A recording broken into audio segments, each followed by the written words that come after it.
네, 안녕하세요. 법률연구소의 최준영입니다. 오늘은 법무법인 율촌의 노동 분야 전문가 두 분을 모시고 노동과 관련돼 있는 여러 가지 이야기를 나눠보도록 하겠습니다. 안녕하세요. 안녕하십니까. 안녕하십니까. 예.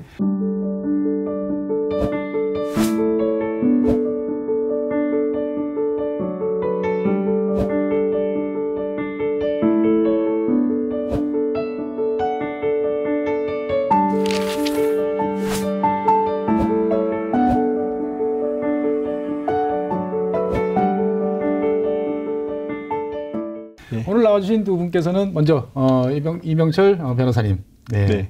법원에서 오래 계셨죠, 보면은. 네, 저는 법원에서 23년간 근무하고 올해 율촌에 합류한 네. 새내기 변호사입니다. 네, 제가 반갑습니다. 알기로는 네. 이 변호사님께서는 이제 그 노동과 관련돼 있는 여러 가지 네. 현안들 네. 관련되는 굵직굵직한 큰 줄기를 잡는 네. 작업을 많이 하셨다라고 네. 듣고 있는데 맞죠? 밖에서 그렇게 평가해 주시는 것 같습니다. 네. 그리고 오늘 이제 정지원 고문님께서 나와주셨습니다. 네. 이 변호사님께서는 이제 주로 법원에서 네. 노동과 관련된 현안을 다루셨고, 고문님께서는 주로 이제 행정 현장에서 예. 노동과 관련된 현안을 다루셨죠? 예. 고용노동부에서 한 28년간 근무를 하고 네. 현재 율촌 노동팀에서 네. 함께 노동 문제에 대해서 고민하고 있습니다. 예. 사실 이제 이 방송을 보시는 많은 분들은 이제 기업 관련자, 기업 관계자분들이실 텐데, 기업 경영 과정에서는 사실 뭐 많은 리스크들이 있지 않습니까? 뭐 사업이 잘 된다, 예. 아니면은 예. 최근처럼 갑자기 어디 해외에서 예. 전쟁이 난다, 예. 뭐 물건이 안 팔린다 등등이 많은데, 내부적으로 보면 이 노동 분야와 관련된 이슈들이 예. 사실은 항상 이 기업을 경영하는 입장에서 봤을 때는 예. 신경 쓰고 관리해야 될 것 같은데, 예. 사실 뭐 노동 관련 오늘 이렇게 말씀을 드리지만 되게 폭이 넓지 않습니까? 맞습니다. 예. 두 분께서 그동안의 오랜 경험을 토대로 봤을 때 기업이 당면할 수 있는, 기업이 좀 염두에 둬야 될 노동 관련 주요 이슈 이런 것들은 과연 뭐 어떤 거가 있다라고 말씀드릴 수 있을까요? 이제 노동하면은 네. 보통 노동법, 뭐 노동법을 준수하라, 뭐 이런 말씀을 들을 수 있는데, 이제 구체적인 법률 용어로는 근로기준법이 있고 노동조합법이 있습니다. 예, 예. 그래서 이제 근로기준법이 다루는 건 이제 이 사람이 근로자이냐 아니냐, 아니냐. 약간 그 일을 하다 보면 도급을 줄 수도 있고 위임을 줄 수도 있고 네네. 하청을 줄 수도 있고, 근데 이제 이게 자기의 근로자가 되면은 네네. 노동 시간을 준수해야 되고, 그다음에 연차 수당을 줘야 되고, 여러 가지 근로기준법의 제약을 받게 됩니다. 네네. 그래서 뭐 예컨대 회사로 치면 대표이사는 사용자가 분명하잖아요. 그렇죠. 그리고 사장님. 네. 예, 그 말단 대리부터 네. 뭐 부장님, 과장님은 근로자인 건 법적으로 다 대부분 아실 테고, 네. 근데 이제 부사장님 아니면 전무님 네. 이런 분이 과연 근로자인지 아니면 사용자인지, 이게 중간에 회색 영역이 있습니다. 이런 걸 판단하는 그런 이제 이슈가 있고, 네네. 이제 그 아까 말씀드린 근로기준법에서는 그 외에도 이제 임금 문제, 제일 중요하죠. 네네 맞습니다. 통상임금과 평균임금으로 나눌 수 있는데, 이제 흔히 퇴직금을 받으실 때 계산하는 도구 개념이 평균임금. 그다음에 오늘 야간을 했다, 야간 근로를 했다, 연장 야간 뭐 휴일 근로를 했다. 그럴 때 계산하는 개념이 통상임금입니다. 이제 이런 걸 어떻게 계산하는지 약간 조금 수학도 들어가는데요. 계산 문제 어렵지 않죠? 예. 근데 꽤 문과 출신은 어려운 수학도 들어갑니다. 그런 게 있고, 뭐 이제 흔히 최근에는 이제 불법 파견 문제, 비정규직 문제 이런 것도 있고, 뭐 산업재해 문제도 있고, 이제 아까 말씀드린 노동조합법 영역에서는 단체 교섭도 문제가 되고, 예. 그러니까 어떻게 보면은 세상이 복잡해지다 보니까 근로하는 형태도 다양해지고, 맞습니다. 회사가 직원들을 활용하는 방법도 달라지고, 또 임금을 지불하는 또 패턴도 여러 가지로 변하다 보니까 맞습니다. 어떻게 보면은 그 사이에서 이제 서로가 동상이몽 같은 회사에서 맞습니다. 일은 하지만 생각이 많아지다 보니까 예. 이슈들이 많아지는 것 같은데, 변호사님이 보시기에는 예전보다 이 노동 관련 이슈들이 많아진다? 적어진다? 어떻게 보십니까? 보면? 그 법원 입장에서 보면 굉장히 많아지는 편인데요. 그리고 사건도 복잡해지고 다양해지고, 네네.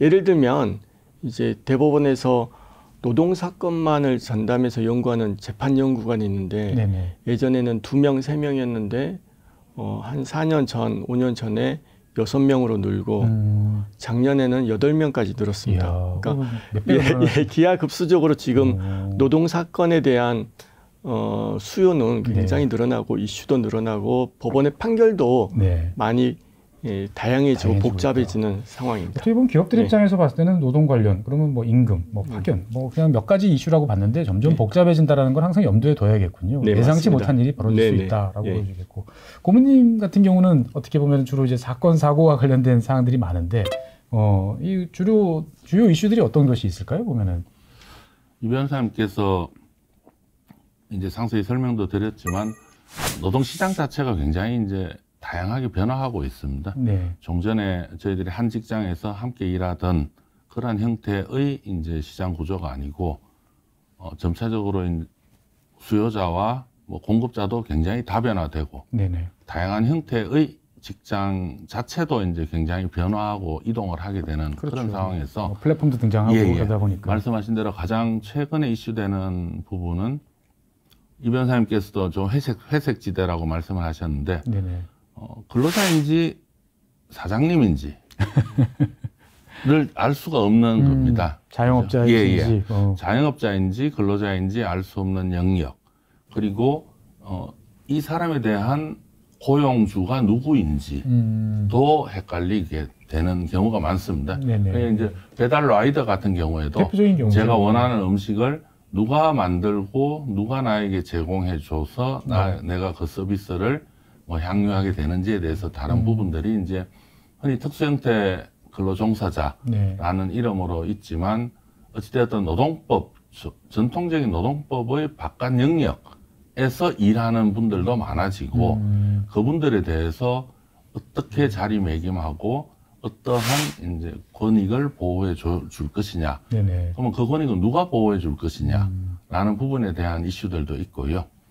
전통적인 부분에 있어서도 노동조합법이나 근로자의 권익을 누가 대변해 주느냐. 대변해 줄 것이냐. 종전에는 통상적으로 생각하면 다 노동조합이라고 생각을 합니다만은 네네. 노동조합 또한 최근에 뭐 작년부터 MG 노조 네.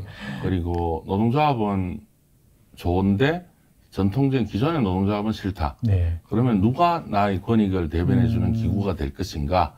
라는 이름으로 봐서 뭐 근로자 대표를 어떻게 이제 법적으로 설정할 것인지, 노사협의회 같은 경우는 또 다른 기능을 할 수 있느냐라는 부분에 대한 관심도 높아지고, 또 아프지 않고 다치지 않고 일하는 네. 그 생명과 안전을 보장하는 형태의 관심도 높아지고, 뭐 산업안전보건법뿐만 아니라 최근에 중대재해처벌법이라는 네. 형태의 법률을 둘러싸고 노사 간에 뭐 여러 가지 이제 법원 시행 째깍째깍 시행되고 있습니다만은 여전히 노사 간에 뭐 궁금증과 개선 목소리는 계속 높아지고 있는 것 같습니다. 어떻게 보면 이제 보통 법률 그러면 되게 정적이고 네. 변화가 잘 없다라고 생각되는데 두 분 말씀 들어보니까 이 노동 분야는 지금 계속 하루하루가 달라지게 버라이어티한 이런 상황이 이어지고 있다. 예. 그만큼 이제 기업 경영하는 입장에서 봤을 때는 온 주변이 지뢰밭이다라고 느껴질 것 같은데 오늘 뭐 그 이야기를 다 할 수는 없으니까 두 분의 이제 제일 또 특기 분야, 전공 분야에 맞춰서 한번 진행을 해보겠습니다. 사실 요즘에 이제 경기가 좋지 않다, 뭐 경기가 좋아지느냐, 뭐 주가는 오르는데 회사 실적은 안 좋아지는 것 같고 여러 가지 이제 말씀들이 많이 나오고 있습니다. 그러다 보니까 뭐 지금 이제 미국의 테슬라 같은 경우도 저기 인력을 이제 감축하겠다, 뭐 이런 이제 발표를 이제 하는 등 전 세계적으로 봤을 때 뭐 여러 가지 기업들이 다양한 고민들을 이제 많이 하는 것 같아요. 근데 사실 저도 주변에서 기업하시는 분들 보면 제일 고민스러울 때가 회사를 살려야 되는데 비용을 이제 줄일 만큼 다 줄였는데 더 이상은 이제 어쩔 수 없다 보니까 결국 사람을 같이 일하던 친구들을 이제 내보내야 되는 이제 정말 가까이 하고 싶지 않은 해고라는 단어들을 요즘에 자꾸 떠올리시는 분들이 계시는데 사실 이제 해고라는 거는 대한민국에서는 되게 이렇게 입에 꺼내기가 쉽지 않은 단어지 않습니까? 근데 어쨌든 기업 입장에서 봤을 때는 쓴 약도 그래도 미리 알고 먹어야 될 것 같은데 이런 기업에서 정말 우리 경영상 여러 가지 어려움으로 인해서 이제 해고와 관련돼 있는 뭔가를 검토를 해봐야 될 때 먼저 뭐부터 검토를 시작을 하는 게 좋다. 이렇게 좀 한번 말씀해 주시면 좋을 것 같습니다. 예. 뭐 사실은 회사가 계속 성장하고 잘 되면 좋죠. 예, 직원도 많이 채용하고 승진도 하고 내 월급도 올라가고 네. 그게 가장 바람직한 상황인데 네. 세상 일이 뭐 다 자기 뜻대로 안 되고 그렇죠. 예. 결국은 방금 말씀하신 대로 최후의 수단은 이제 해고를 경영 입장에서는 생각할 수밖에 없는데 네.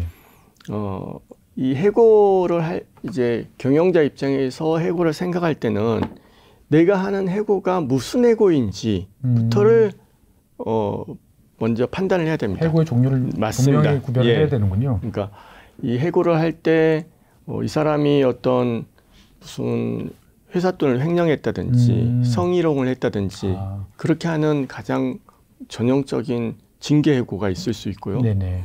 근데 이 사람이 잘못은 안 했지만 뭐 질병으로 장기간 입원했다든지 더 이상 근로를 제공할 수 네, 없는 상황이 돼서 불의의 사고로 신체적인 능력이 좀 소실됐다든지 네네. 그런 경우에 하는 통상해고가 있습니다. 그리고 이제 방금 말씀하신 사안처럼 회사가 급격하게 재정 상황이 안 좋아졌을 그렇죠. 때 하는 정리해고. 예. 수주가 안 되고 네네, 어쩔 맞습니다. 수 없는. 예. 근데 이 세 가지 해고 종류에 따라서 각각 갖춰야 될 요건이 다릅니다. 그러니까 내가 하려는 해고가 무슨 해고인지부터 알아내고 거기에 맞춰서 이제 적법한 절차와 정당한 해고 사유를 갖춘 다음에 해고를 해야지 나중에 소송이 그렇죠. 안 되는 거죠. 그러니까 어떻게 보면은 예. 이제 해고라는 것은 하는 사람도 괴롭지만 네. 당하는 사람 입장에서 봤을 때는 나의 네. 생계와 관련된 있는 맞습니다. 직접적인 거기 때문에 어떻게 보면은 되게 평소와 다른 반응, 강렬한 이제 예. 반응을 이제 또 이끌어낼 수도 있기 때문에 그거와 관련되는 절차적 정당성을 잘 확보하는 게 중요하다라는 게 첫 번째 이제 말씀이신 것 같고, 그러면 이제 오늘 주로 말씀드릴 것 같은 경우는 이제 아까 뭐 여러 가지 뭐 징계성 이런 것들은 이제 제외하고 일단 경영과 관련돼 있는 사항들로 한번 좀 집중을 해보죠. 그래서 보통 이제 경영상 어려움이 있을 경우에는 해고가 가능한 것으로 뭐 상식 수준에서는 알고 있는데 이게 맨날 뉴스를 보다 보면은 경영상 어려움. 맨날 회장님들은 어렵다. 회사가 위기 상황이다라고 이제 맨날 말씀을 하시는데 이게 도대체 어느 정도 어려워야 해고를 할 수 있고 그때 해고되는 경우에는 뭐 해고당한 사람은 기분이 안 좋지만 당연히 여러 가지 뭐 답답한 상황이지만 어쩔 수 없이 받아들여야 되는지 요 그 경영상 어려움이라는 것들을 과연 어떻게 봐야 될지 좀 한번 정확히 말씀을 해줄 수 있으실까요? 방금 제가 이제 정리해고라는 단어를 썼는데 네네. 이제 정확한 법률적인 용어로는 경영상 이유에 의한 해고라고 우리 근로기준법 24조에 규정이 되어 있습니다. 정리해고는 법률 용어가 아니군요. 네네. 근데 이제 아직도 판례에서도 쓰는 용어고 학술적으로도 사용되고 있기 때문에 저도 이제 오늘 편의상 정리해고라는 용어를 쓰겠습니다. 이 정리해고를 하려면 예전에 대법원 판례가 4가지 요소, 요건이 필요하다. 4가지. 이렇게 정리를 했거든요. 어떤 것이 있을까요? 4가지는? 첫 번째는 이제 중대한 경영상 어려움이 있어야 되고, 그 다음에 최후 수단이 되어야 되니까 해고를 회피하기 위해서 뭐 그 연장 야간 근로를 줄인다든지 나머지 모든 수단을 다 동원했다라는 그런 해고 회피 노력이 필요합니다. 2가지. 그 다음에 세 번째 이제 어쩔 수 없이 해고를 해야 되면 누구를 해고할 거냐. 그렇죠. 그게 제일 어려울 것 같아요. 예를 들어서 무슨 철수가 이쁘니까 아니면 이제 영희가 나오고 뭐 예를 들어서 같은 대학 동기니까 다른 사람 해고한다 이런 건 합리적이지 않잖아요. 그러니까 공정하고 합리적인 해고 기준을 정립하고 거기에 맞춰서 해고 대상자를 선정하는 것. 그리고 또 마지막으로는 절차적으로 근로자 대표하고 성실하게 협의하고 사전에 알려주고 이런 절차로 해고를 하겠다라고 협의하는 절차가 필요합니다. 하나씩 들어보면 4가지 조건이 당연히 그런 건 해야지라고 끄덕끄덕 하는데 항상 이제 디테일에 이제 항마가 숨어 있다라고 하는 것처럼 맞습니다. 이거를 갖추는 건 상당히 이제 어렵겠다라는 생각이 들고 문득 말씀을 듣다가 궁금해진 게 하나 있는데 제가 예전에 스웨덴 같은 경우를 보니까 이거를 해고를 할 때 그쪽에서는 이제 그 연차가 그 짧은 사람들을 먼저 해고를 이제 하는 경향이 있더라고요. 우리나라 같은 경우는 보통 통상적으로 보면 어떻게 되나요? 보면은 우리나라도 이제 전연차부터 해고를 정리해고를 했을 때 네네. 대법원에서 그 기준은 일형적법하다 이렇게 판단한 케이스도 있습니다. 네. 근데 이제 지금은 점점 사회가 복잡해지다 보니까 청년 일자리가 더 중요해지고 그리고 예를 들어서 정년이 2, 3년밖에 안 남으신 분하고 네. 이제 막 들어가서 20년 이상 근무할 수 있을 것 같고 막 이렇게 그 기업에서 왕성하게 활동할 사람하고 네네. 누구를 해고할 건지 네. 사용자 입장에서 보면은 이거 고민이 되거든요. 네네. 그래서 이제 어느 사용자의 입장에 의한 기준 네. 아니면 근로자의 주관적 사정에 의한 기준 이 두 가지를 적절하게 조화롭게 판단을 해야 된다. 이게 이제 대법원 입장입니다. 그러니까 절대적인 건 아니고 맞습니다. 어떻든 간에 네. 이제 합리적으로 결정을 네. 해서 그게 일관되게 적용이 돼야 된다. 네네. 누구만 이렇게 싹 네. 뽑아줘서 계속 고용 이런 건 안 된다라는 거죠. 실제 뭐 사례 같은 거 보면은 이제 그 회사 내에서도 근무 평정을 하고 네네. 이제 부장이 점수도 매기고 인사고과도 있고 그 다음에 이 사람이 무슨 다른 징계 사유가 있는지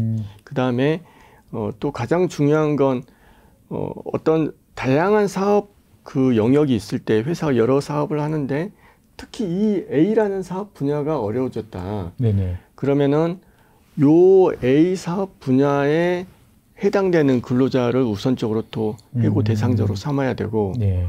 그다음에 예를 들어서 뭐 회사를 위해서 근로하다가 산재를 입었다. 네네. 근데 평소에 이제 뭐 산재 생산성이 잘 안 나오거나 예. 그래서 이제 이런 기회에 이 사람 먼저 해고하겠다. 네. 이런 것도 불합리한 선정 기준이 될 겁니다. 어떻게 보면은 쉽게 생각하면 그냥 합리적으로 봤을 때 공정하고 네. 모든 사람한테 충분히 설명하고 이해할 네. 수 있을 때까지 노력을 다 해서 네. 그 다음에 되면 문제가 없을 것 같은데 네. 이게 수많은 사람들이 관련되다 보니까 네. 서로의 생각이 다 맞습니다. 다르군요. 보면. 예. 이게 무슨 시험 성적처럼 딱 점수로 매길 수 없는 영역이라서 네. 이제 실제 분쟁이 생기면은 어떤 요소, 예를 들어서 근무 연수, 그 다음에 이 사람에게 지급되는 임금의 액수, 이 사람의 전문성, 그 사람의 또 심지어는 이 사람이 부양하고 있는 가족 수 이런 것까지 다 고려를 해서 이제 가장 객관적인 그리고 합리적인 종합 점수를 매기게 됩니다.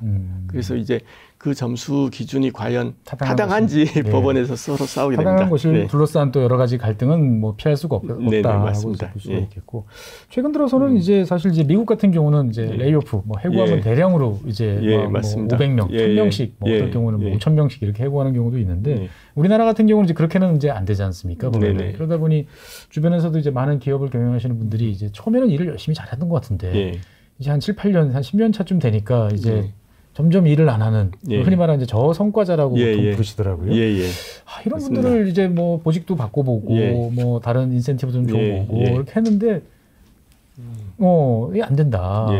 뿐만 아니고 이제 주변의 다른 사람한테도 부정적인 영향을 이제 미치는 경우들이 있다. 왜 이래? 그냥 뭐 이렇게 해도 돼. 뭐 이렇게 이야기하는데 이런 사람들 같은 경우를 내가 계속 급여를 지급을 하면서 이게 해야 되느냐? 이거 해고 사유 아니냐라고 이제 물어보시는 경우도 있는데 이런 저성과자들 같은 경우는 분명히 존재하는데 맞습니다. 어떻게 이 해고라는 거하고는 연결을 시킬 수 있을까요? 보면 이제 과거에는 저성과라는 이유로 이 사람이 무슨 특별한 비행위가 없는데 해고할 수 있느냐? 이것부터 좀 문제가 됐거든요.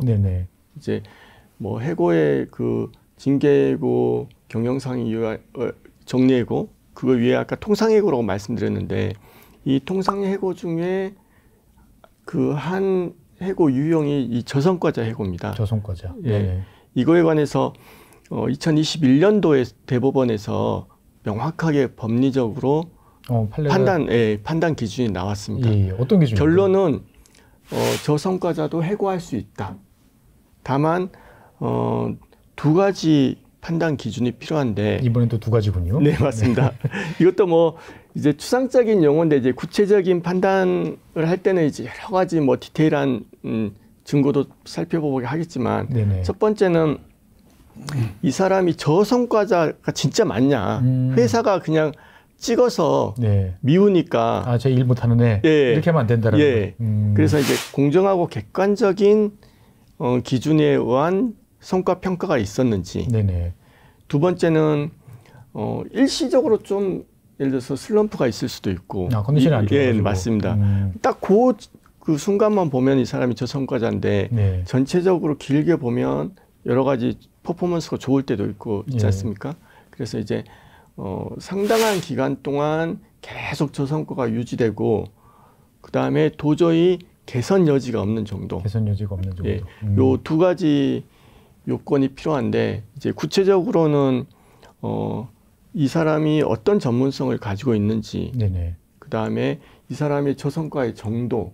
실제로 이 2021년도 대법원 사건은 어떤 중공업 회사였는데요. 네네. 한 10,000명 정도 되는 동급 직원들의 근무 성적 중에서 최하위 3위인가 4위 했던 10,000명 중에서. 10,000명 중에서? 예. 근데 이제 문제는 이겁니다. 경영하시는 분 반드시 아셔야 되는 게 저성과라는 이유만으로 바로 해고하면 안 됩니다. 반드시 개선 기회를 줘야 됩니다. 직무교육. 직무교육을 시킨다든지. 네네, 맞습니다. 아니면 뭐 업무를 좀 바꿔준다든지. 맞습니다. 예. 이제 상담도 해서 당신이 잘할 수 있는 다른 뭐 있으면 전환 배치도 시켜주고 네, 이제 보면 그런 데 갈 거냐 이렇게 의향도 물어보고 그래서 개선 기회를 반드시 부여해야 되고 네. 그 개선 기회를 부여했는데도 불구하고 또 저성과가 나왔을 때 비로소 해고할 수 있다. 이게 우리 아직까지 대법원 판례입니다. 어떻든 간에 뭐 안 되는 건 아니지만 맞습니다. 상당히 엄격한 요건을 갖춰야 된다. 네. 그러니까 이게 참 듣다 보니까 그 변호사님 말씀대로 어렵다라는 생각이 드는 게 이를테면 내가 뭐 똑같이 물건을 100개 만드는 라인을 써가지고 만드는데 이 사람은 평균이 120개인데 혼자 80개를 계속 만들고 있으면 저성과자 이렇게 좀 보기는 쉬울 것 같은데 네, 맞습니다. 이게 이제 뭐 그렇게 딱 정량적으로 나오지 않은 일에 대해서는 뭐 매출이라든지 뭐 생산 역량이라든지 또 이 양반 입장에서 봤을 때는 남들은 좋은 기계를 주고 나는 안 좋은 기계를 준 거 아닌가 그렇죠. 뭐 이제 이렇게도 할 수 있을 것 같고 하지만 어떻든 간에 이제 2021년에 대법원에서 이런 저성과자에 대한 기준은 일단 제시가 됐다. 맞습니다. 그러니까 그거를 잘 일단 습득을 하고 잘 지켜보면서 여러 가지 노력을 해야겠군요. 보면. 네, 맞습니다. 개선을 시키는 게 제일 좋다. 일단은. 반드시 개선 기회를 줘야 된다는 거 그게 이제 핵심입니다. 사실 변호사님 이제 말씀을 쭉 듣다 보니까 아까 변호사 이제 저희 회사 이제 율촌에 오신 지는 이제 얼마 안 되신 했지만 오랫동안 이제 법원에서 어떻게 보면 심판을 이제 좀 보신 거지 않습니까? 그러면 서로 이제 거기서 보면은 다 당연히 양쪽에서 내가 옳다고 주장하는 사람들끼리의 이제 격전장인데 이런 경우를 이제 오랫동안 지켜보셨을 때 보면은 보통 뭐 너무나 당연한 이야기지만 어떤 절차를 통해서 이게 이제 해결이 되는 건지, 그 다음에 그 과정이 얼마나 걸리는 건지, 뭐 등등에 대해서 한번 설명을 해주시면 어떻게 보면 이제 여러 가지로 좀 감을 잡는데 도움이 좀 될 것 같습니다. 해고가 있을 때 이제 당연히 근로자는 이건 부당해고다 이렇게 주장을 할 거고 사용자는 정당한 해고다. 그랬을 때 이제 이게 보통 이렇게 금전 문제로 싸우게 되면 법원에 가는 게 당연하잖아요. 민사소송으로. 근데 이제 이 해고 문제도 민사소송으로 가는 게 기본입니다. 민사소송이 기본이다. 해고 무효 확인의 소와 해고 기간 동안에 미지급 임금을 청구를 병합하는 거. 이게 이제 가장 전형적인 분쟁 형태인데요. 권리구제 형태인데 이거 이외에 해고에서는 좀 독특한 제도가 있습니다. 어떤 제도가 있나요? 노동위원회에 구제 신청을 하는 겁니다. 노동위원회. 소위 말하는 진노위 지방노동위원회에 구제 신청을 해서 거기에서 이제 심판위원들이 보고 이거 부당해고다라고 하면은 언제까지 30일 이내에 뭐 복직시켜라라는 이런 구제 명령도 내려가고 노동위원회 같으면은 이제 이거는 사법기관은 아니고 행정기관입니다. 고문님께서는 이 노동위원회에 대해서 그래도 조금 더 추가적으로 설명을 좀 해줄 수 있으실까요? 보면 이 변호사님께서 말씀하셨듯이 해고에 대한 법적으로 확실하게 다툴 수 있는 부분은 법원의 판단을 그게 통해서 최종심이고 해고 무효 확인인데 실제로 근로자들이 해고라는 그런 부당한 대우를 받았다라고 주장을 하면서 빨리 구제를 받고 싶은데 그렇죠. 몇 년씩 가면 너무 힘드니까. 그런 의미에서 실질적으로는 노동법이 만들어졌던 1950년대부터 노동위원회 제도는 만들어졌습니다. 우리나라가. 그래서 현재 제가 예를 들어 부당해고를 당했을 때는 제 뭐 사업 소재지. 소재지에 있는 네. 제가 서울이면은 뭐 서울지방노동위원회에 부당해고를 저는 당했다고 주장을 합니다. 그래서 저를 구제해 주세요. 네. 라고 하는 부당해고 구제 신청을 서울지방노동위원회에 하게 됩니다. 네네. 그럼 노동위원회에서는 뭐 통상 60일 이내에 2달 이내에 판정을 하게 됩니다. 뭐 당신의 주장이 맞다. 그래서 부당해고니까 회사는 복직을 시켜라. 예. 라는 판정을 하게 되고 뭐 당신의 주장은 타당성이 없다라고 해서 이제 기각당하기도 합니다만은 그랬을 때 저는 다시 이제 중앙노동위원회를 통해서 재심을 신청할 수 있습니다. 거기 또 중앙에 또 예, 있습니까? 법원에 1심, 2심, 3심이 있듯이 지방노동위원회에서 뭐 당사자 중에 누구든지 네. 그 판정에 불복을 하면 중앙노동위원회를 통해서 재심 신청을 하게 되고 예. 동일한 절차를 거쳐서 중앙노동위원회는 재심을 하게 되고요. 예. 중앙노동위원회 재심 신청, 재심 결정에 나는 수긍할 수 없다, 네. 다퉈야 된다라고 하면 예. 실질적으로는 뭐 그거는 중앙노동위원회의 결정을 다투는 거기 때문에 네. 행정법원을 통해서 그건 또 행정법원으로 또 가야 되는 법원에서 다시 이제 뭐 서울이면 서울행정법원을 통해서 1심에서 이제 다투게 되는 그런 법원에 가기 전에 행정적인 영역에서의 결정을 다투는 절차가 있고요. 예. 그러니까 노동위원회를 가게 되면 방금 말씀하신 대로 지방노동위원회, 그다음에 또 불복하면 중앙노동위원회, 그다음에 여기에 불복하면 행정법원, 그다음에 행정법원 판단에 불복하면 이제 항소법원, 그다음에 항소법원에 불복하면 대법원. 이렇게 5심이군요. 5심입니다. 5심이고 이제 민사소송은 전형적인 소송이니까 3심제도고. 3심제도로. 예. 어떻든 간에 걸리는 시간은 상당히 길다. 맞습니다. 이렇게 볼 수밖에 없겠군요. 그러니까 어떻게 보면 기업 입장에서 봤을 때도 근거를 확실하게 갖춰놓고 최대한 했다라는 거를 잘 증명해야 되고 노동자 입장에서 봤을 때도 어떻게 보면 그런 것들에 대한 평소에 여러 가지를 잘 챙겨놔야 되는 그런 상황인데 이게 보면은 참 쉽지 않다라는 생각이 드는데 몇 년씩 보통 걸리나요 이게? 제가 대법원 있을 때 이제 검토했던 사건은 6년 정도 된 사건도 6년? 있었습니다. 처음 이제 표가 제기돼가지고 한참 그 미국 무슨 셰일가스 경기 한동안 안 좋았을 때 그 이제 그거에 그 셰일가스 그 강관을 납품하는 업체에서 갑자기 일감이 줄어들었으니까 우리 해고한다. 그런 거였는데 뭐 그건 조금 오래 걸린 사건이고 통상적으로는 뭐 이제 지방노동위원회나 중앙노동위원회에서 그치면 뭐 몇 개월 내에 끝나고 소송까지 가게 되면 통상적으로는 1년에서 2년 생각하시면 될 것 같습니다. 그러니까 어떻든 간에 이제 우리가 일반적으로 생각하는 민사소송 이외에 또 그 노동위원회를 거치는 투트랙이다라고 맞습니다. 보시니까 양쪽을 다 염두에 둬야 된다라고 볼 수 있겠군요.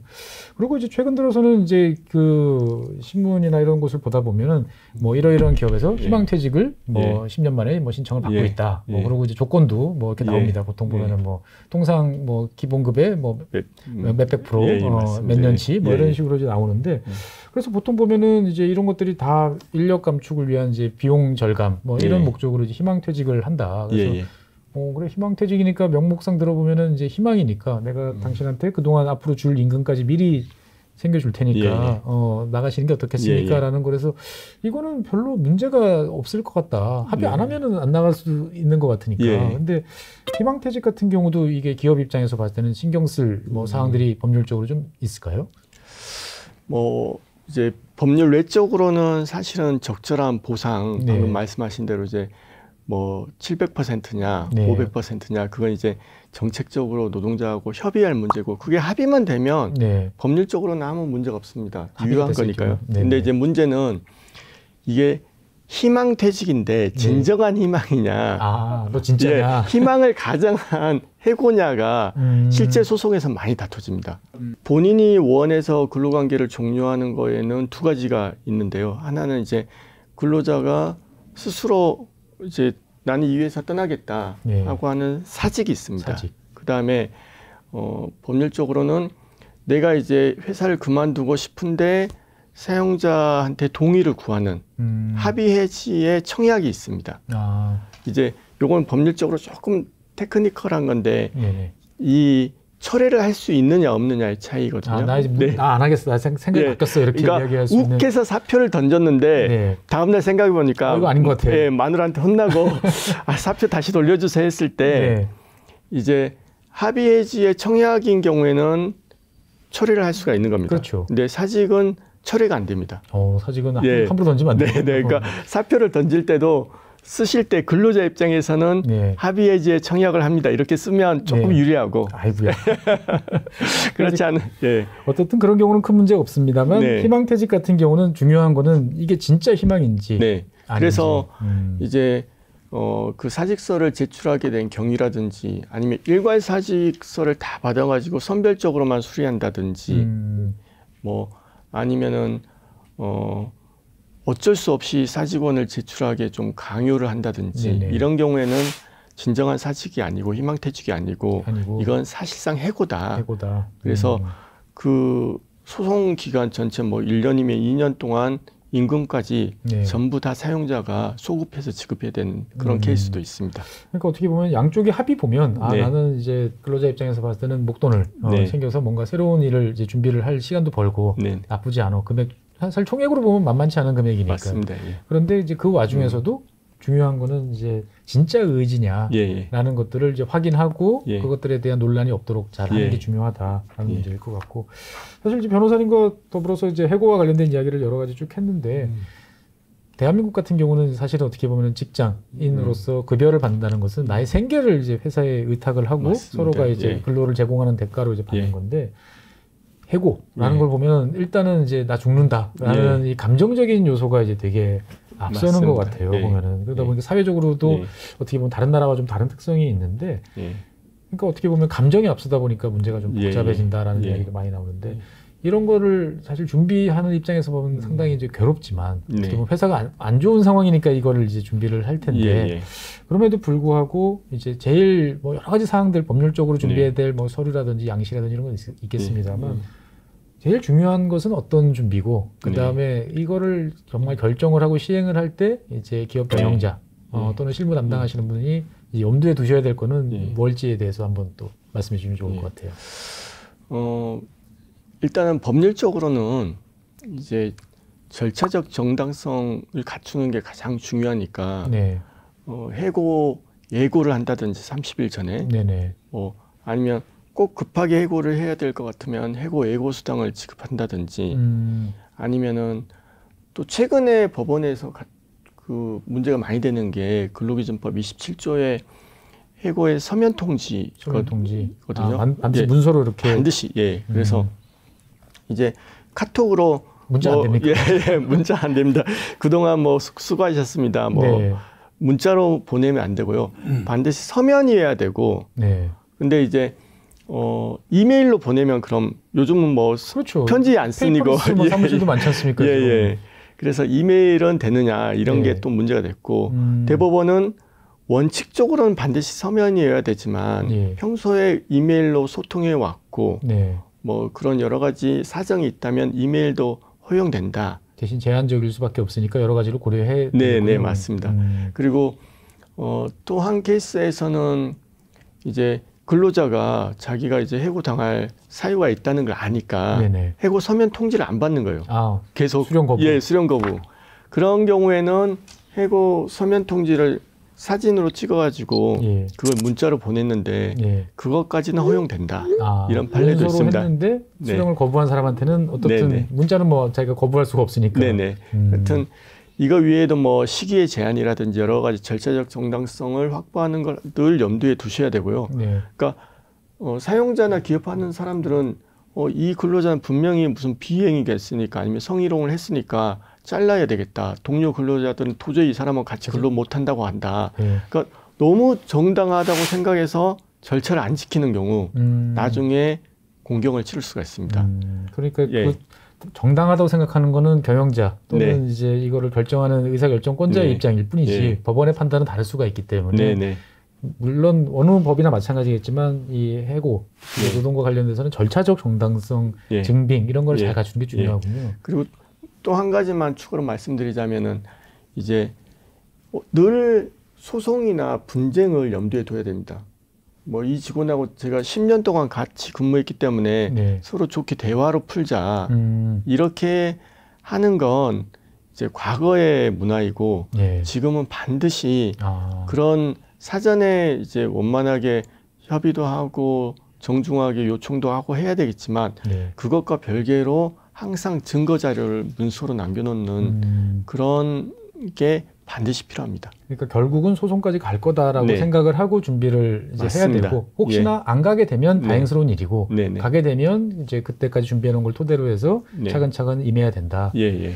어쨌든 이런 일이 안 벌어지도록 잘 기업이 경영되는 게 네. 제일 좋겠군요, 보면. 네, 그렇습니다. 예. 사실은 이제 기업 경영 입장에서 봤을 때는 이제 해고 만큼 이제 두려운 거는 예. 극장에서 근무하시던 분이 갑자기 사고가 나서 예. 이렇게 다치거나 예. 뭔가 문제가 생겨가지고 여러 가지 복잡한 일이 생길 것 같은데 특히 이제 고문님 같은 경우는 이제 그런 쪽 업무를 이제 많이 담당을 하시는데 예. 뭐 중대재해처벌법 같은 예. 경우가 이제 시행이 되면서 사실 중대재해처벌법 이전에도 어떻게 보면 산재에 대해서 사회적인 이런 인식이 되게 높아졌지 않습니까? 예. 보면은 근데 그 중대재해처벌법으로 인해서 다들 이제 되게 경각심을 높이고 뭔가 잘해야 된다, 주의해야 된다 이런 것들이 되게 많아질 것 같은데 요즘 기업 분위기들은 어떤가요? 전체적으로 보면은. 안전에 대해서는 사회적인 관심과 인식은 굉장히 좀 예전에 비해서는 좀 높아졌다라고 네. 보여집니다. 그 높아진 게 뭐 자발적으로 스스로 높아졌다기보다는 저희가 되게 외부적인 사고도 많고 그런 경우를 통해서 이제 사회적인 학습과들이 언론이나 이슈들이 많이 되고 이대로는 안 되겠다. 좀 더 안전한 일터가 돼야 되지 않겠느냐. 그런 관심은 굉장히 높아졌고 그 중에 이제 뭐 태어나게 된 게 중대재해처벌법으로 보여지고 안전에 대한 관심이 높아진과 동시에 그걸 규율하는 법률 또한 이제 새롭게 생기게 되고 하는 그 와중에 그걸 시행을 둘러싸고 여전히 법률적인 이제 논쟁 뿐만 아니라 현장에서의 그러면 중대재해는 줄었느냐? 어떠신가요? 고문님이 보시기에는 이게 뭐 공식 통계로 보면은 여러 가지 뭐 이야기가 있을 수 있겠습니다. 통계로 보면은 뭐 솔직히 저도 법이 시행되면 좀 줄기를 바랬는데 고용노동부 행정 통계를 보면 주는 속도가 굉장히 더디게 줄고 있습니다. 아, 느리다. 예, 거의 변화가 없을 정도의 소폭 감소라고 보여지고 또 심지어는 작년도에 건설업 같은 경우에는 많이 좀 줄었거든요. 건설업 줄었는 게 또 거꾸로 보면은 건설업 경기가 안 좋아서 아예 공사 자체가 별로 없었지 않느냐 이런 식으로 또 이야기도 되고 하니까 결론적으로 보면은 중대재해에 대한 관심은 높아지는 만큼 안전에 대해서 결과적으로 줄지는 아직 않고 있다라고 이제 현재는 보고 있습니다. 사실 이제 뭐 중대재해처벌법 같은 경우는 이제 만들어진 지 얼마 안 되는 제도고 사실 이게 필요하냐라는 논란도 이제 많았는데 중대재해처벌법과 관련된 그렇게 좀 좁혀서 보면은 기업들 쪽에서 가장 궁금해하시는 여러 문의들 어떤 것들이 있을까요? 보면은 가장 많은 문의들은 지킬 게 너무 많다. 지킬 게 너무 많다. 사실 많습니다. 제가 봐도 너무 많아요. 뭐 위험성 평가부터 시작해가지고 맞습니다. 말씀해 주신 대로 법률과 시행령에서 이거 지키세요라고 하는 가지수는 한 뭐 14개, 15개 정도 됩니다. 개수로만 보면은 한데 하나하나 지키기가 너무나 어려워지고 책 한 권씩 나와야 될 것 같은데. 그리고 그 중대재해처벌법의 이제 뭐 베이스가 된다고나 할까요? 그 산업안전보건법이 이제 저희 나라는 기본적으로는 안전과 보건에 관한 기준을 세우는 법이고 그걸 다 지키도록 하는 사업주로 하여금 의무가 있죠. 꼭 다 지켜야 됩니다라고 하는 산업안전보건법이 있는데 그 법령은 한 수백조, 수천조 이렇게 이제 어려운 법입니다. 가게 되기 때문에 결과적으로는 그 지키기가 너무 어렵다. 가지수가 너무 많다. 그리고 지키라고 하는 그 가지수에 하나 좀 들여다봐도 어디까지 지켜야 되면은 나는 이제 의무를 면하느냐라는 식의 그런 이제 충족을 어디까지 할 수 있느냐. 부담이 좀 많이 있고요. 왜냐하면 중대재해처벌법의 그 법률 구조 자체가 회사를 대표하는 사람이 법률에서 이러이러한 걸 지키세요. 예. 지키지 않고 사망 사고가 나면은 처벌됩니다라는 법입니다. 그렇죠. 예. 그럼 거꾸로 사망 사고가 났을 때 되돌아와서 이제 지켰느냐를 봐야 되는데 그 사고와의 이제 인과관계를 찾는 수많은 그런 이제 준수 사항들을 네. 눈에 딱 들어와서 이제 딱 지키기가 어렵다라는 부분이 있고 또 하나는 이제 처벌이 너무 중하다라고 이야기를 하고 있습니다. 현재는 뭐 1년 이상의 하한형이기 그렇죠. 때문에 예. 뭐 너무 중하다 이런 게 조금 많이 있어서 과연 이 법률이 맞느냐. 또 심지어는 이 법률은 그 회사를 대표하는 딱 대표자 한 명만 처벌하는 법입니다. 그렇죠. 예. 예. 그러니까 전국에 뭐 수많은 사업장이 있더라도 그걸 대표하는 분인데 사고는 다른 데서 났는데 그 아무리 내가 이 회사를 대표한다 하더라도 이 법인을 대표한다 하더라도 내가 모든 사업장을 일일이 다 맨투맨으로 맡을 수가 없는데 이제 그걸 어떻게 구조적으로 이 법률이 맞느냐 안 맞느냐라는 의문은 계속되고 있습니다. 하지만 현재 한 15개 케이스인가 뭐 계속되고 있습니다만은 법원에서 전부 다 유죄가 나왔습니다. 예. 이 법률 자체가 이 법률에 따라서 뭔가 하도록 한 거를 안 했다. 그러면은 법원 입장에서 봤을 때는 뭐 변호사님께서는 오히려 이제 잘 아실 것 같은데 법원 입장에서 봤을 때는 이거 지키기 어려운데 라는 느낌이 들지만 어쨌든 법률에서 지키도록 돼 있는 게 미비하면 그거는 결격 사유다 이렇게 기계적으로 판단이 되는 건가요?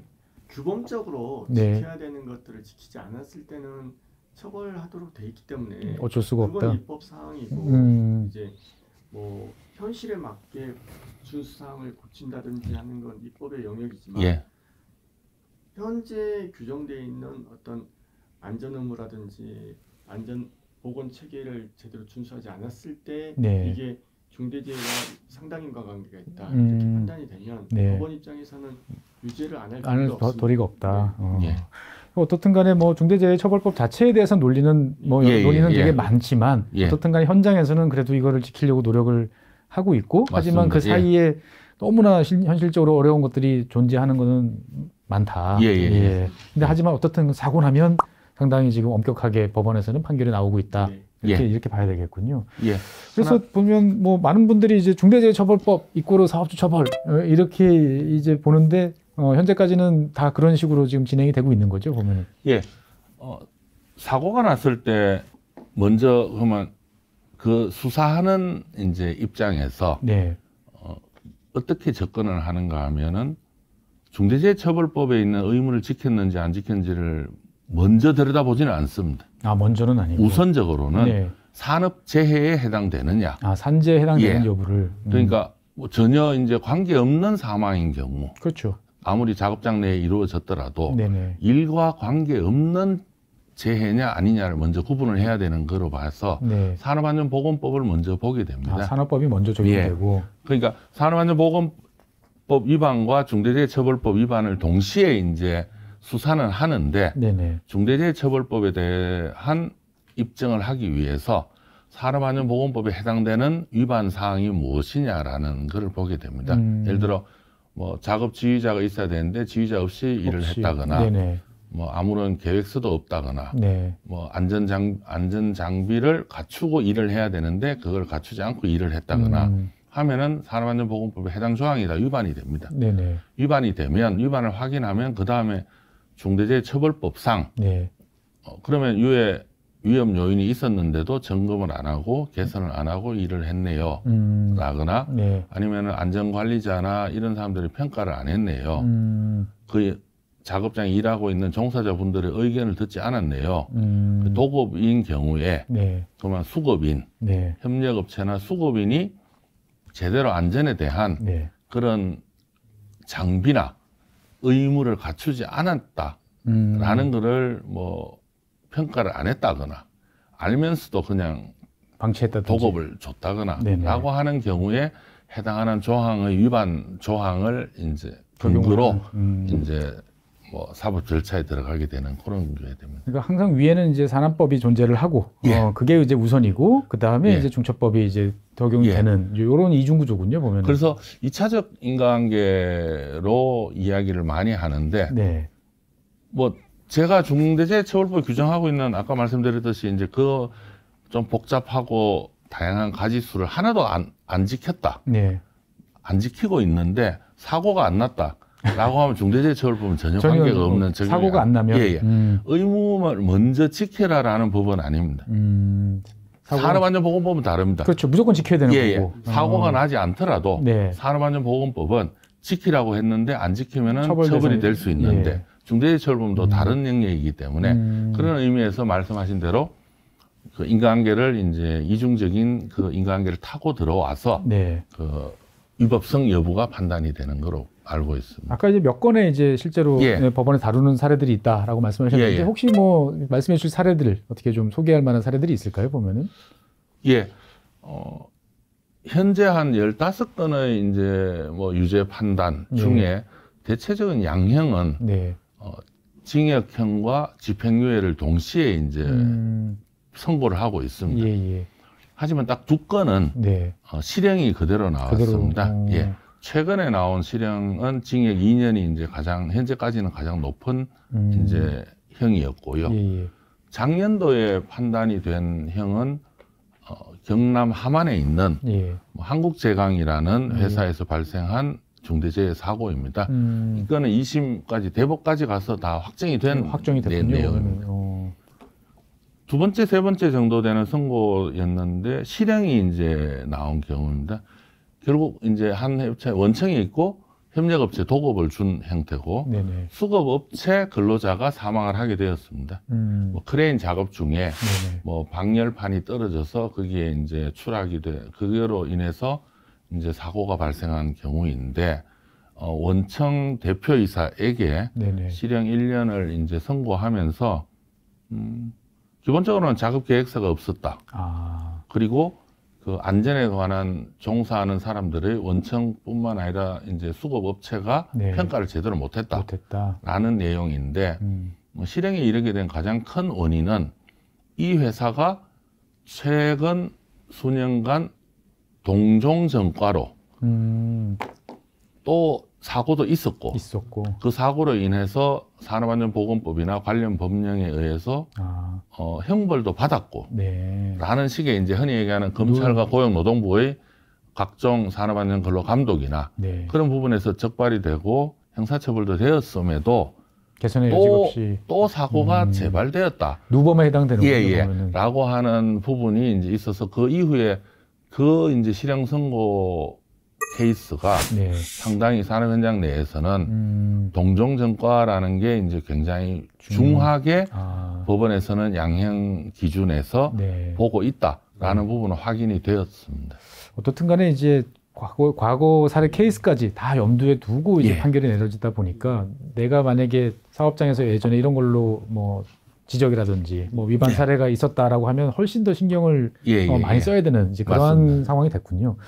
어쨌든 뭐 올해 2024년에는 올해 초에 되게 이슈가 있었지 않습니까? 이제 중대재해처벌법 대상이 이제 확대 적용 뭐 이걸 한다 안 한다 뭐 국회에서 논의가 되다가 결국은 대안이 만들어지지 않아서 그냥 확대 적용되는 것 같은데 여전히 좀 현장에서는 좀 혼란이 좀 있을 것 같은데 이거 어떤 내용을 주로 이제 많이 헷갈려 하시고 답답해 하시는가요? 보면은 법은 2022년 1월 27일부터 시행됐으니까 2년 동안에 시행이 되고 그동안 유예를 해둔 내용은 50인 미만인 경우 50인 미만 뭐 건설업은 50억 미만 공사액 매출 기준으로 매출의 기준으로 그 경우에는 2년간 유예를 해왔습니다.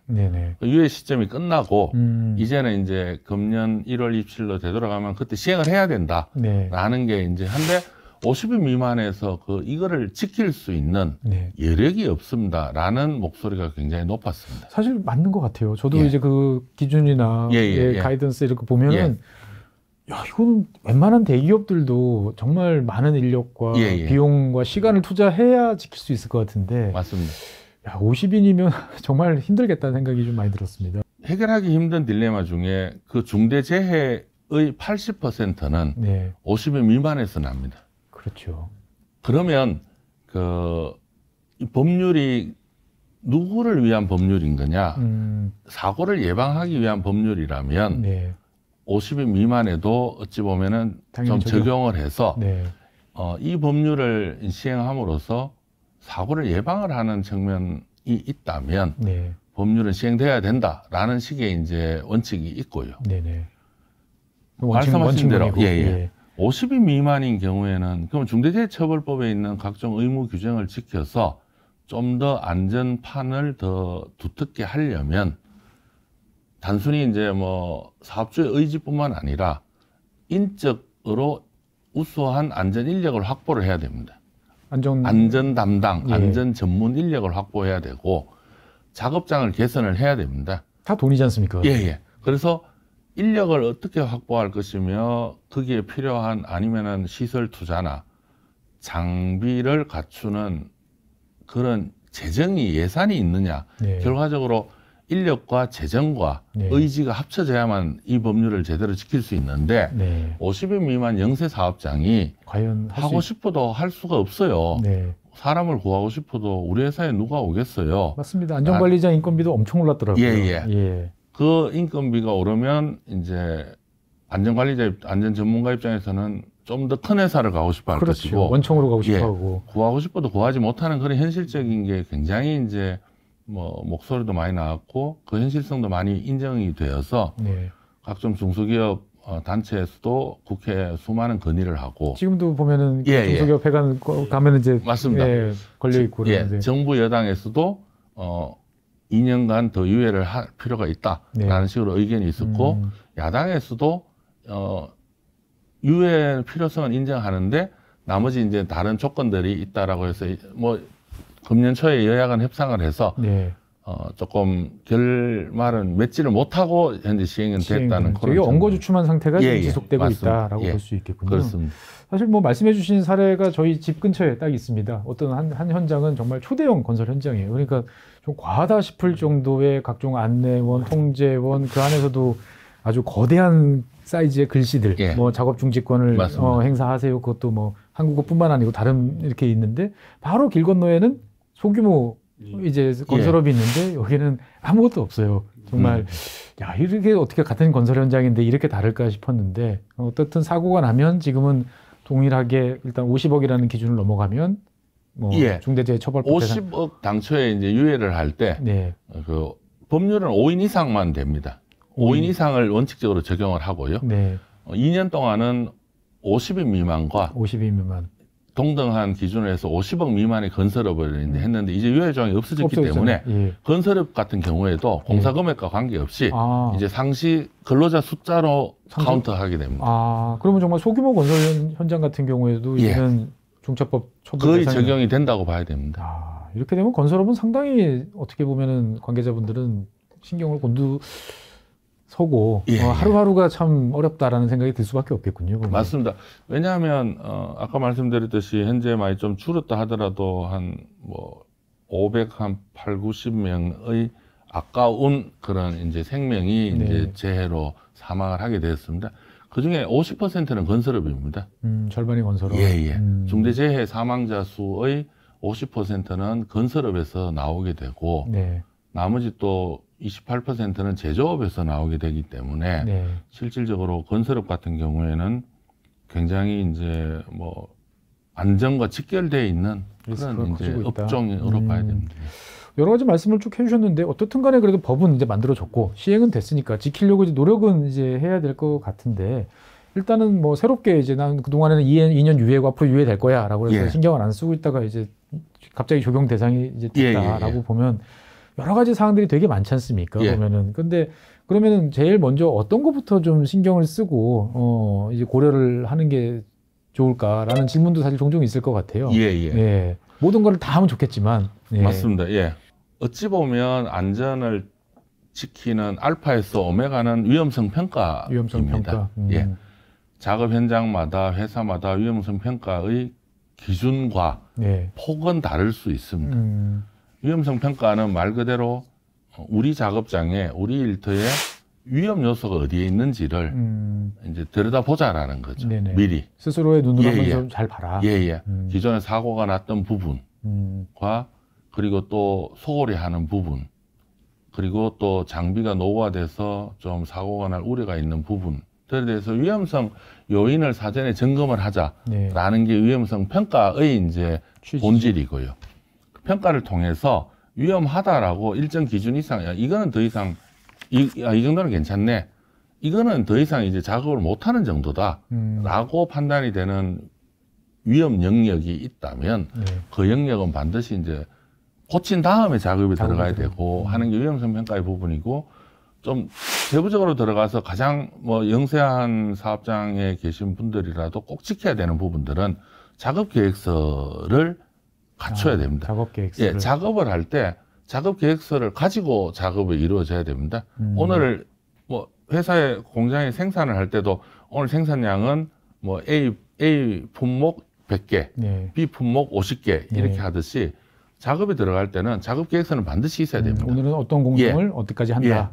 그리고 그 순서대로 지켜야 됩니다. 굉장히 대규모 건설회사에 A 공정과 B 공정이 동시에 들어가는 경우는 그 사고를 그냥 유발한다고 봐야 되거든요. 그렇죠. 경합이 되는 경우는 많죠. 그 A 공정은 몇 시부터 몇 시까지 누가 반드시 한다라는 작업 계획서대로 작업이 이루어져야 되고, 그리고 안전 교육이 가장 중요합니다. 작업에 들어가기 전에 그 작업 전에 통상적으로 뭐 팀 미팅 이런 걸 요즘 많이 하고 있습니다. 하고 있어서 오늘 작업 들어갈 때 꼭 안전을 챙기고, 특히 어제 뭐 피드백은 이런 거였다라는 거를 서로 이제 정보도 공유하면서 작업을 이루어져야 되고, 그리고 뭐 장비 이런 거는 반드시 필요하고요. 그러니까 불편한 것과 불편한 관행, 그러니까 편한 관행을 좀 버리고 좀 불편하더라도 안전 장비를 갖추는 그런, 결과적으로 그거는 뭐 문화와 관행과 연결될 것 같은데, 그런 거를 아무리 작은 작업장이라도 지킬 수 있으니까 그게 그러니까 필요할 것 같습니다. 일단은 이제 위협성 평가를 먼저 하고, 그 다음에 오늘 어디까지 작업을 어떤 순서로 할지를 정해놓고, 그래서 오늘 좀 생각보다 빠르네, 그래서 더 하자, 이거 안 된다라는 말씀이시죠? 그렇습니다. 딱 정해진 만큼 합리적으로 가자. 당연히. 그리고 교육이라든지 안전장구 이런 것들은 당연히 해야 되는 거고, 어떻게 보면 뭐 당연히 해야 될 것 같은데 막상 생각해 보면 쉽지 않은 이제 그런 이제 관행에서 이제 벗어나야 된다는 말씀이시죠? 실제로 사고 난 케이스를 보면 작업 계획서도 없는데 그 근로자가 들어가서 일을 한 경우가 되게 많이 있거든요. 그러면 왜 갔느냐? 라는 게 이제 그 상당히 이제 좀 논란이 됐죠. 좀 안타까울 경우가 많이 있습니다. 어떻든 간에 이렇게 잘 준비해서 사건이 벌어지지 않도록 이제 하는 게 이제 중요한데, 문제는 뭐 아까 이제 여력이 없는 이제 이런 상황도 있고, 아직 좀 낯선 제도다 보니까 제대로 잘 대응하지 못한 경우도 있고 그러는데, 어쨌든 간에 일단 사고가 발생할 수 있다라는 가능성은 항상 있지 않습니까? 그럼 머릿속에 넣어야 될 것은 사고가 발생하였을 경우에는 그럼 어떻게 해야 되는가? 라는 것들이 있는데, 이 사고가 발생했다라고 그러면은 어떤 절차나 대응에 관한 이제 프로시저를 가져가는 게 좋을까요? 보면은 뭐 가장 이제 사고가 발생했을 때는 그 피해 근로자의 이제 뭐 생명을 이제 지키는 그런 응급 조치들이 굉장히 중요하고요. 가장 중요한 부분들입니다. 그래서 대체적으로 이제 부상을 하고 조금 그 응급 처치가 늦어서 심정지 상태가 좀 오래 지탱이 되어서 병원 후송 중에 사망한 이런 이제 중대재해 사고들도 많기 때문에 작업장 내에서 응급 부분들도 이제 우선적으로는 챙겨야 되는 부분이고요. 사망이 났을 때 그러면은 어떻게 대응할 것이냐의 문제는 뭐 회사로서는 굉장히 당황을 하게 되고, 근로자들도 굉장히 트라우마도 굉장히 이제 강하게 됩니다. 충격을 많이 받죠. 작업 현장에 같이 일했던 근로자들은 굉장한 충격을 받게 되거든요. 우선적으로는 뭐 사법 당국에서는 뭐 사고가 나면은 뭐 경찰과 노동청의 근로감독관은 현장에 나오게 됩니다. 나오게 되고, 작업 현장에 대해서 이제 우선적으로는 봉쇄를 하고 현장을 보존을 하고요. 회사는 가장 먼저 할 거는 현장 보존이 가장 우선적인 부분이고요. 그리고 그 사법 당국에 충분히 이제 설명을 하고 하는 부분들에 대해서는 어떤 원 보이스를 이제 가져가야 됩니다. 실제로 여러 목소리가 나오지 않도록 안전을 책임지는 뭐 현장이면은 건설 현장이면은 뭐 현장 뭐 안전 책임자가 분명히 있을 거니까요. 그런 안전 책임자가 자기 책임하에서 관할되는 근로자들도 좀 안정을 시키고 사법당국 협조할 부분들은 협조를 하고 그런 이제 초동 단계에서 네. 굉장히 좀 중요하고 예. 거꾸로 이야기하면 경찰과 뭐 근로감독관은 초기에 상당한 부분의 진술을 확보하려고 하고 있습니다. 아무래도. 사고 원인이 어떻게 됐냐. 네. 오전에 같이 교육 들어갔어요. 예를 들어 뭐 아침에 작업계획서 공지를 받았습니까? 네. 라고 이 작업에 같이 왜 2인 1조가 아니었습니까? 이런 식의 이제 기본적인 질문들을. 이야기들이 계속 나오게 되고 그에 대한 뭐 책임 부분들도 뭐 가려지게 되겠습니다만은 우선적으로 회사에서 할 거는 작업장에 대한 안전과 그리고 뭐 돌아가시지 않게끔 해야 되고 돌아가 있으면 뭐 유족과 이런 부분들에 대해서도 원만하게. 신속하게 하고 최대한 회사가 수습에 이제 최선을 다해야 되는 부분이 있고 네. 그런 과정 속에서 뭐 법률의 위반 여부에 대한 다투는 부분들은 또 최대한 뭐 할 부분에 있습니다. 어떻게 보면 되게 황망한, 정말 다급하고 예. 황망한 상황인데 이럴 때 어떻게 보면은 고모님이나 저희 율촌에 있는 전문가분들이 도움을 드릴 수 있는 거죠. 보면 예, 이 그렇습니다. 소동 단계에서. 예. 네. 어떻게 보면 이런 일이 안 벌어지는 게 제일 최선이다라는 맞습니다. 사항은 이제 명확한 것 같고 오늘은 이제 노동 관련 이슈 두 가지 이제 해고와 이제 그 재해와 관련된 이야기를 쭉 나눠봤는데 사실 두 이슈 다 어떻게 보면은 오랫동안 얼굴 보고 같이 일하던 사람들을 떼어놓거나 아니면 정말 타의에 의해서 갑자기 잃어버리는 이제 이런 경우들이 많을 텐데 이런 노동 관련 이슈들을 다룰 때 사실은 뭐 어떻게 보면은 되게 회피하고 싶다라는 생각도 많이 들 텐데 두 분께서는 합의 50년을 넘게 이제 이 노동 분야를 종사를 해오셨는데 기업 관계자분들께서 어떻게 보면은 이런 노동과 관련 이슈를 다룰 때는 어떤 자세, 어떤 마음으로 좀 바라보셨으면 좋겠다라는 당부의 말씀 아니면 그동안의 경험을 봤을 때 한번 한 말씀 드리시고 싶은 게 있으면 네 말씀해 주시면 좋겠습니다. 그 이제 노사는 저는 약간 부부 같은 부부 같다 이런 생각이 드는데 사회 좋으면 좋은데 네. 그 같이 자식도 키워야 되고 네. 가정도 잘 꾸려서 좋을 때는 항상 행복한데 문제는 이제 부부싸움도 또 어쩔 수 없이 하게 되는 경우가 있잖아요. 네네. 이제 그럴 때는 가장 중요한 건 좀 절제된 언어를 사용하는 거. 절제된 언어를. 특히 해고나 징계를 할 때도 당신이 무엇을 잘못했는지 정제된 용어로 되도록이면 서면으로 통지하는 게 옳고요. 냉정함을 잃지 말아야 된다. 맞습니다. 그리고 단체 교섭이라든지 이런 그 집단적 노사 관계에서도 서로 이렇게 그 당연히 생각이 다르니까 의견 충돌이 있는데 그걸 막 서로 자기 주장을 내세우다 보면은 욕설도 나오고 물리적 충돌도 있고 근데 이제 그렇게 되면은 그 욕설이나 물리적 충돌을 야기했던 사람이 무조건 소송에서는 불리하게 됩니다. 그러니까 그걸 좀 잘 염두에 두시고 냉정해라. 네. 그리고 가장 중요한 것은 증거를 항상 문서로 남겨야 된다. 네. 그리고 그게 안 될 때는 전문가의 도움도 필요하다. 어쨌든 간에 혼자서 결정하기는 참 모든 걸 하기는 어려운 분야라는 거를 미리 인식을 좀 하는 게 필요하겠군요. 네, 그렇습니다. 미루다가 다급하게 하지 말고 미리 좀 상의할 건 상의도 하는 게 좋겠다라는 말씀이실 것 같고 고모님께서도 이제 보면은 수많은 현장들을 보고 다루셨을 텐데 결국에는 함께 해야 된다라는 이제 전제인데요. 그거는 다 공감하면서도 또 갈등이 일어나고 또 서로 간에 요구하는 수준이 다르고 서로에 대한 욕심이 좀 다른 그 같습니다. 분쟁이 나오는 형태가 노사관계가 아무리 좋은 노사관계가 유지되더라도 그 회사가 폐업을 하면 그 노사관계 우수 사례는 지워집니다. 그러면 지금 회사는 어떻게 됐는데요? 이렇게 얘기를 하니까요. 어떻게 본다면 기본적으로는 저는 화해하고 양보하고 대화하고 화해하는 게 정말 좋은 말이고 어려운 말이지만 그 말만큼 좋은 건 없다고 생각합니다. 예를 들어 법률가 이 변호사님께서도 말씀하시고 뭐 법원의 판단을 통해서 옳고 그르고 하는 것보다는 예전에 뭐 어떤 법 원격에 아무리 뭐 훌륭한 판결도 화해보다는 못하다 이렇게 하는 이유가 결과적으로는 all or nothing이라는 거는 저는 작업 일터를 둘러싸고 노사가 뭐 취할 거는 그건 후순위라고 생각을 하게 됩니다. 법원의 판단 이전에 노사가 양보할 부분, 노사관계나 아니면 산업안전 또한 마찬가지입니다. 뭐 회사도 그냥 일하는 근로자는 그냥 근로자일 뿐이다라는 거고 근로자는 안전사고는 다 회사 책임이지 뭐 그건 내하고 관계없다 라는 식의 이제 좀 생각들은 조금 내려놓았으면 어찌 본다면 아까 개성 전반부에 얘기 나눴던 해고 문제나 뭐 이런 부분들에 대해서도 마찬가지로 all or nothing은 저는 좀 하지 말고 뭐 조금 더 양보를 하면 조금 더 당사자들이 더 많이 가져갈 수 있는 그런 케이스는 만들어 갔으면 좋겠다는 그런 어떻게 보면 이제 바람입니다. 뭐 바퀴 두 개가 같이 가서 이제 균형을 맞춰 가는 것처럼 여러 가지 문제, 어려운 문제도 잘 헤쳐나가고 안 좋은 상황도 어떻든 간에 그 전에 충분한 노력을 통해서 서로가 이해할 수 있을 만큼 또 이해를 하고 하는 결국 사람들이 하는 이제 일이다라는 생각이 많이 드네요.